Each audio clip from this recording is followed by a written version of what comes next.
نحمده ونصلي على رسوله الكريم أما بعد فأعوذ بالله من الشيطان الرجيم ببركة بسم الله الرحمن الرحيم إن الصلاة تنهى عن الفحشاء والمنكر كل راع يعين في الصلاة صدق الله العظيم وصدق رسوله الحميد المتين الكريم ونحن على ذلك لمن الشاهدين والشاكرين আলহামদুলিল্লাহি রাব্বিল আলামিন। যাবতীয় প্রশংসা আছে মহান রব্বুল আলামিনের জন্য, যিনি আসমানকে বিনা কোটি নম্বর দ্বারা ঝুলন্ত অবস্থায় ঝুলিয়ে রেখেছেন এবং জমিনকে বিছানা শরীফ পিছিয়ে রেখেছেন। তিনার উপর লাখো দরুদ সালাম শান্তির ধারা বর্ষিত হোক, বর্ষিত হোক।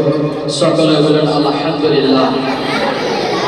তারপরে পরে রাসূল আকরাম সাহেবে যুদ মালিকুল্লাহ হারাম মক্কি সরদার দোনো জাহানের মালিক ও মুখতার পয়গম্বর নবী, যে নবীকে সৃষ্টি না করলে আসমানকে সৃষ্টি করতো না, জমিনকে সৃষ্টি করতো না, এক কথায় 18,000 মাখলুকাত কিছু সৃষ্টি করতো না, সেই নবীর উপর দরুদ ও সালাম শান্তির ধারা বর্ষিত হোক। সকলে বলেন আল্লাহুম্মা আমিন। আমি কোরআন শরীফ হইতে এক টুকরা আয়াত পেশ করেছি, ইন্না সলাতা তানহা আনিল ফাহশাই ওয়াল মুনকার, নিশ্চয় নামাজ খারাপ কাজ থেকে বিরত রাখে। তো আমি একটা সমস্ত রেখে আমি একটা ওয়াকিয়া বলে আমার বক্তব্য দিতে করব।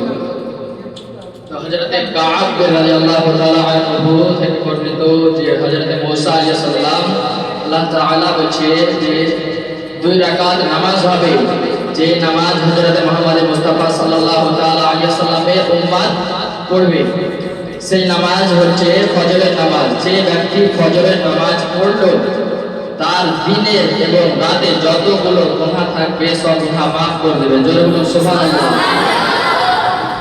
তারপরে বলছে, এ মুসা আলাইহিস সালাম, তুমি কি জানো 4 রাকাত নামাজ হবে? এই 4 রাকাত নামাজ জোহরের 4 রাকাত নামাজ হবে। যে ব্যক্তি জোহরের 4 রাকাতের প্রথম রাকাত পড়বে তার গুনাহকে মাফ করে দেবে, এবং যে ব্যক্তি জোহরের দ্বিতীয় রাকাত নামাজ পড়বে তার জন্য ফেরেশতা নেক সব যে মিজান হাশরের ময়দানে যে বিচার হবে, তখনকার নেকি এবং গুনাহের হিসাব নেওয়া হবে, সেই তখনকার নেকির পাল্লা ভারী করে দেওয়া হবে।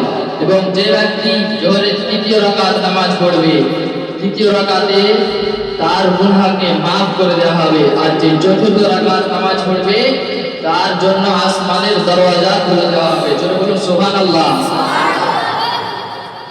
হযরতে মুসা আলাইহিস সালাম আল্লাহ তাআলা বলছে যে 4 রাকাত নামাজ হবে, এই 4 রাকাত আসরের নামাজ হবে। যে ব্যক্তি আসরের 4 রাকাত নামাজ পড়বে তার জন্য ফেরেশতা জমিন এবং আসমানের যতগুলো ফেরেশতা আছে সবাই যে ওই ব্যক্তির জন্য দোয়া করবে। কোন ব্যক্তির জন্য? যে ব্যক্তি আসরের নামাজ পড়বে তার জন্য দোয়া করবে।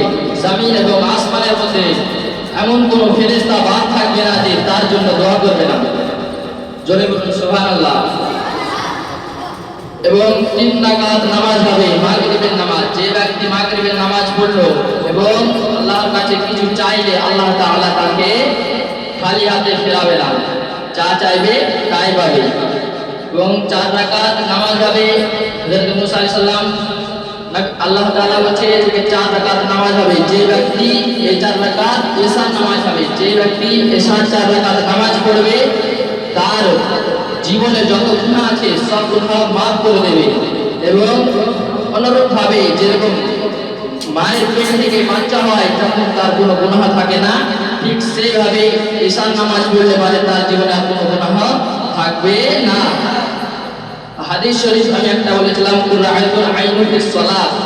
যে ব্যক্তি হযরত মুহাম্মদ মুস্তাফা সাল্লাল্লাহু তাআলা আলাইহি সাল্লাম বলছে, যে ব্যক্তি নামাজ পড়বে তাকে দেখে আল্লাহ নবী করিম সাল্লাল্লাহু তাআলা আলাইহি সাল্লামের চোখে শান্তি, দিলের শান্তি থাকে।